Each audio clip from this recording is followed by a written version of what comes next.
안녕하세요. 오늘 저희가 함께 깊이 파볼 책은 김수연 작가의 베스트셀러 에세이 나는 나로 살기로 했다입니다. 네, 정말 많은 분들이 읽고 공감하셨죠? 맞아요. 그래서 이 책이 왜 그렇게 사랑받는지, 특히 그 핵심 주제, 나답게 산다는 것? 이게 대체 뭘까? 좀 같이 이야기 나눠보려고요. 좋습니다. 어쩌면 듣고 계신 여러분도 뭐랄까 남들 시선 때문에 좀 힘들었거나 아니면 내가 뭘 원하는지 좀 헷갈렸던 경험 있으실 것 같아요. 그렇죠. 누구나 한 번쯤은 겪어봤을 법한 고민이죠.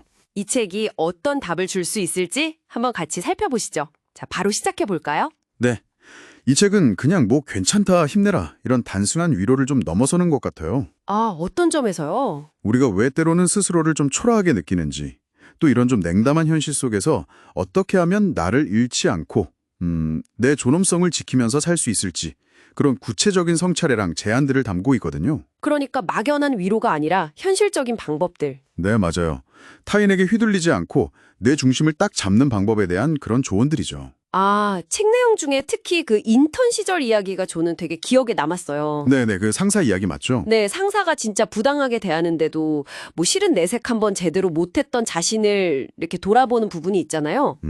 그렇죠. 그러면서 내게 친절하지 않은 사람에게 굳이 내가 친절하려고 애쓸 필요는 없다. 이런 다짐을 하죠. 이게 참 말은 쉬운데 실천하기는 어려운. 맞아요. 정말 그렇죠. 그냥 속수무책으로 이렇게 굴복해버린 내 자신을 볼 때 그때 더 치명적일 수 있다는 거예요. 아, 내가 나를 그렇게 봤을 때? 네. 그래서 최소한의 저항, 그러니까 뭐랄까 비굴해지지 않으려는 그 태도만 보여줘도 내 존엄성을 지키는 데 도움이 된다는 거죠. 최소한의 저항. 그리고 또 다른 예시도 있잖아요. 그 소개팅 같은 데서 상대방이 뭐 골프 치냐, 승마하냐 이런 거 물어보면서 은근히 경제력을 떠볼 때 네네, 있죠. 그럴 때 그 사람들의 기준에 나를 억지로 맞추려고 할 필요가 없다는 거 이걸 또 비슷한 맥락이에요. 그 사람 기준에 내가 미달일 수 있지만. 그렇죠. 반대로 내 기준에는 그 사람이 미달일 수도 있는 거잖아요. 아, 그러네요. 네. 그러니까 중요한 건 그 평가의 주도권을 다시 내가 가져오는 거죠.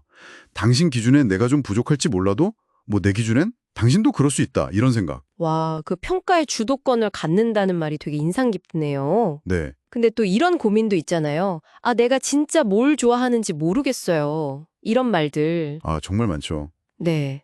이 책에서도 그 부분을 딱 짚더라고요. 어릴 때부터 너무 해야 할 일에만 치여 살다 보니까 정작 내 마음이 뭘 원하는지는 놓치고 산다는 거죠. 그렇죠. 그래서 삶의 질문을 더 이상 미루지 말라는 조언이 좀 따끔하게 다가왔어요. 이게 정말 중요한 포인트 같아요. 오랫동안 자기 욕구를 너무 억누르고 산 사람들은요, 자기 자신에 대한 감각 자체를 잃어버리게 돼요. 감각을 잃는다. 네. 책에 나오는 그 성공한 피부과 의사 이야기도 딱 그거잖아요. 아, 맞아요. 남들이 다 부러워하는 직업인데도. 네. 사회적으로 성공하고 인정받는 자리에 있어도 정작 자기 내면의 목소리는 계속 외면하면 그 공허함에서 벗어나기가 진짜 어려운 거죠. 직업이 그 자체로 나를 만들어주는 건 아니군요. 그렇죠. 직업은 그냥 자아를 찾아가는 과정의 일부인 거지. 뭐 없는 자아를 갑자기 뿅 하고 만들어주는 그런 마법 지팡이가 아니라는 거예요. 결국 핵심은 누구한테 보여주거나 증명할 필요 없이 그냥 나 자신으로 존재하는 거. 그게 중요하다는 거죠. 그 나를 찾아가는 여정에서 또 피할 수 없는 게 감정 문제 같아요. 살다 보면. 많은 것들과 이별하게 되잖아요. 사람이든 뭐 젊음이든 내가 가졌던 이상 같은 것들이든. 네, 상실의 경험이죠. 그쵸? 근데 책에서는 이런 모든 상실 앞에서 충분히 슬퍼하라. 즉 애도의 중요성을 강조하더라고요. 맞아요. 감정을 그냥 꾹꾹 눌러 담기만 하면 그게 웅덩이처럼 고여서 앞으로 나아가기 힘들게 만든다고. 네, 프로이트도 비슷한 말을 했죠.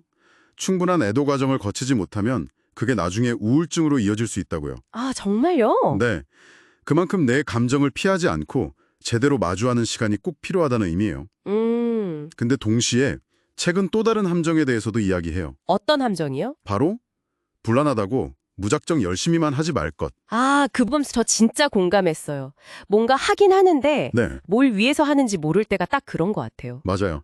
그냥 그 막연한 불안감을 없애려고 이것저것 막 손대는 거 있잖아요. 네. 결국 방향 없는 노력은 쉽게 지치게 만드는군요. 그렇죠. 그래서 중요한 건 내가 이걸 왜 하는가, 무엇을 위한 노력인가, 그 목적을 계속 의식하는 거예요. 그럴 때 진정한 의미 있는 안도감을 얻을 수 있다. 이런 메시지인 거죠. 들어보니까 결국 이 책이 말하는 나로 살기라는 건 어떤 타인의 부당함이나 시선 앞에서 막 움츠러들지 않고 네, 또 내 안의 목소리에 좀 귀 기울여주고 그렇죠. 슬픔 같은 감정도 외면하지 않고 충분히 겪어내고 네, 맞아요. 그리고 막 불안하다고 의미 없이 에너지를 쏟는 게 아니라 좀 깨어있는 상태로 선택해 나가는 것. 이런 것들의 합인 것 같네요. 정확합니다. 그런 의식적인 선택들이 모여서 나다운 삶을 만드는 거죠. 책의 마지막 문장처럼 내가 어떤 삶을 살든 나는 나 자신을 응원할 것이다. 이 마음가짐이 진짜 중요하겠고요. 네, 여기서 한 걸음만 더 나아가서 생각해 볼 지점이 있는 것 같아요. 오, 어떤 걸까요? 어쩌면 진정한 자기 수용이라는 게 그냥 어딘가에 딱 숨겨져 있는 완벽한 진짜 나를 찾는 것만이 아닐 수도 있다는 생각. 아, 참든 게 아니라 네, 오히려 오늘 우리가 이야기 나눈 것처럼 뭐 타인의 시선이라든지 내 안의 목소리, 또 여러 가지 감정들이란 계속 씨름하면서 때로는 좀 불완전하고 흔들릴지라도 계속해서 나를 존중하고 또 만들어 나가는 그 과정 자체에 진정한 의미가 있는 건 아닐까? 과정 그 자체요? 네, 여러분도 한번 이 부분에 대해서 곱씹어 보시면 좋지 않을까 싶습니다.